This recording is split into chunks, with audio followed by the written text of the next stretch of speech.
welcome to Susan the Shed. I know you don't normally see my face, but for this little tutorial I need to show you how this works. And this is a piercing cushion, and if you've got a few piercings, like I've got a few there, and especially that one up there took a long time to heal because I kept laying on it, unpleasant. So if you make one of these, it can just sit there, and then when you go to sleep, put your head on your pillow. It's like magic. It supports your ear inside. So let's make one. So I've got this sponge from Morrison's. You can see I've opened it. It's just a bath sponge. It's 70p at the time of sending this video, and this should do nicely, I think. Oh, I'm gonna just chop the middle out of this sponge. Might draw on it first, just so I know where I'm chopping. Obviously you want it to be cushioned enough but big enough to get your ear in the hole, and you're never going to get it exactly right, but let's have a guideline.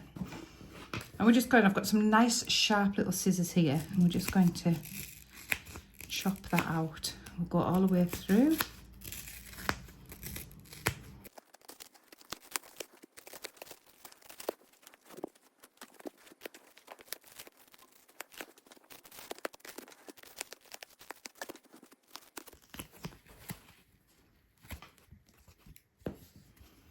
You can tidy it up a little bit once you've got it out. Not that it really matters because it's going to be covered with crochet.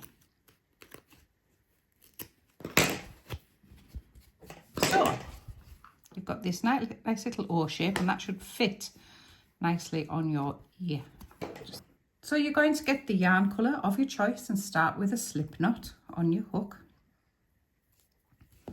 And then we're going to do a few chain. Now I say a few chain because we're going to measure as we go. So I'm going to start with 20. 3, 4, 5, 6, 7, 8, 9, 10, 11, 12, 13, 14, 15, 16, 17, 18, 19, 20. And we're going to see if that fits. And what we want is a nice fit around here. And you know what? That was a really good guess because that fits quite well. And I don't mind it being a little bit tight because it'll just pull this sponge in a bit. In fact, I might just lose a couple of stitches off that. So do enough chain to measure round nice and snugly. As I say, I'm going to take a couple of chain off that. So mine was 18 for this sponge, but you'll need to measure it to your sponge.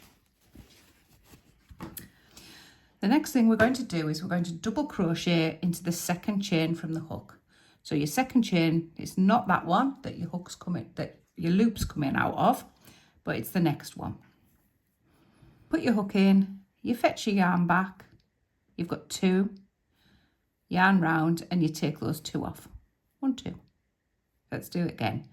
Hook in, yarn back, yarn round, 2 off. And that is a UK double crochet, and you're going to do that into every chain across all the way over.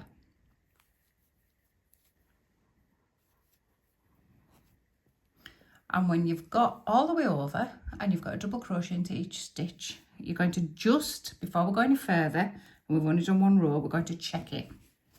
So pop it back on your sponge, check that it fits with a little bit of pull. Perfect. And then we know we can continue. So you're going to turn around, you're going to chain 1, and you're going to double crochet into every stitch. Now your stitches are these big holes here. You'll have 2 pieces of yarn over the top. If you only pick up 1, you'll end up with a ridged piece of work. So try and go through the whole little pocket there. And you're going to double crochet all the way back into each hole. When you get to the end, you'll see that there is that final hole. Don't forget to use that stitch, otherwise you're going to end up with a triangle and not a nice straight piece. And that's it. So chain 1, turn, and do exactly the same. Double crochet into every hole. And you're going to work this until your piece measures all the way around the sponge. And you're going to keep going with your double crochet until you've got something that will wrap around your sponge like this. You don't want it too overlappy, just a little bit of stretch to me would be good. So you're just going to keep going till you've got a nice straight bit that wraps around like this. Then we're going to cut a nice long tail on this because we're going to use it to join up. A nice long one. Thread up a needle.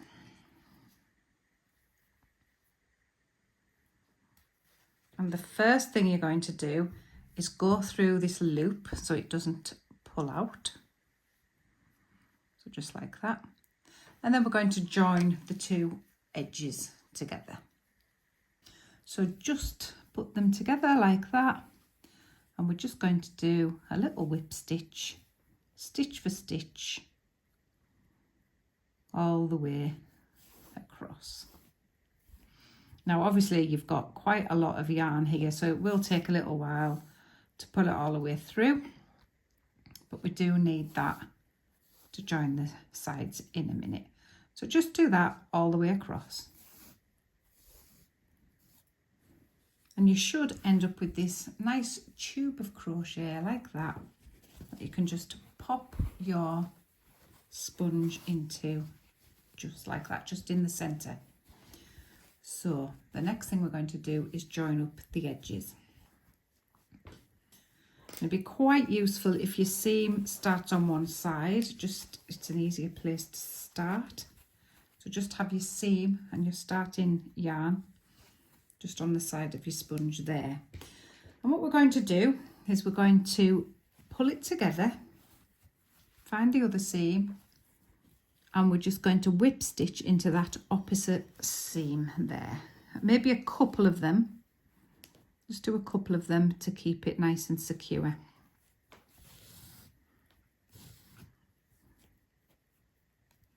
Okay, so now all we're going to do is we're going to stitch it row for row. So make sure it's row for row, otherwise you'll have too much or too little at the end.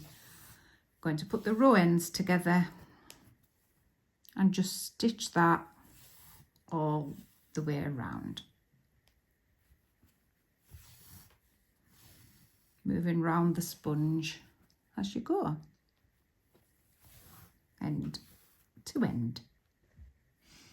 As you work, every so often, I would suggest that you check your rows. So I'm going to go into this row. If I put my needle in there, just follow it round with my finger to there, and yes, I'm in the correct position, just so you don't get too much difference when you get all the way around. You don't want like a big baggy piece all the way around. So every so often, every few stitches, just check that you're in the right rows. And when you've got to the end, we're just going to weave those straight ends in. Just do a couple of little knots to tighten it and weave it in. And the same with the other one. You don't have to be too, you can push it through the sponge as well if you want. That would help. Trim that off, weave this one in.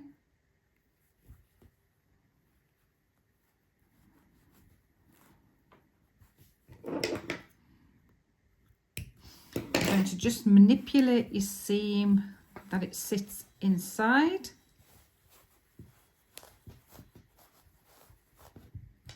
And there you have a little piercing cushion. And it's perfect to sit on your ear, just like that. And then you can put that against your pillow and sleep comfortably, and your piercing doesn't hurt.